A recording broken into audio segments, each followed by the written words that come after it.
Hi mga tropa, good morning. Ito na pala yung update sa mga sisiw na pabo sa native natin mga tropa. Siyempre kasama na rin yung Rhode Island.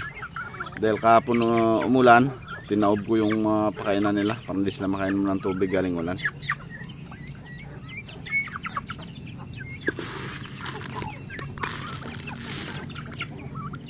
Lalaki ng mga pabo natin mga tropa.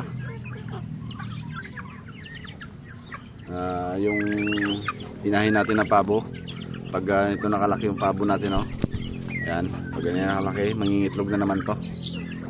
Lalong dadami na yung pabo natin mga tropa.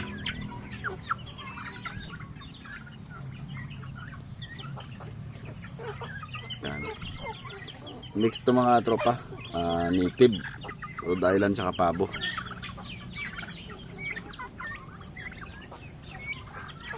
Yung mga native natin, oh. Liliit pa. Pero marami tayong native din sa loob. Yan. Yung iba nandun, oh.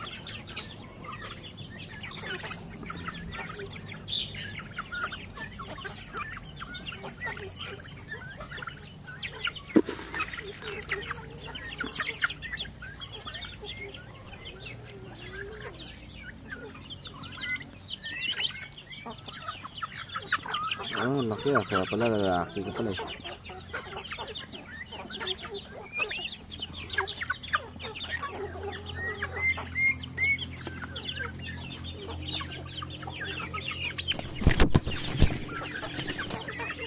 Sakit ka pa talaga ha.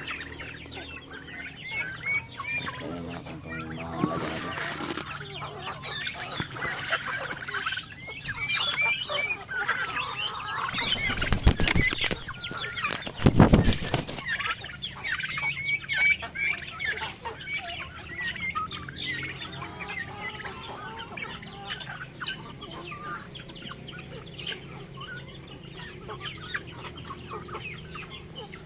Nilagyan ko ng ano yung lalim mga tropa, yung tawag ito, rice hull, para yung dumi nila dyan pag natulog sila hindi masyadong madumi.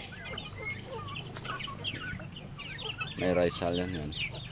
Ganda ng patulugan nila mga tropa, oh. Yan sila nakailira sa kawayan. Yan.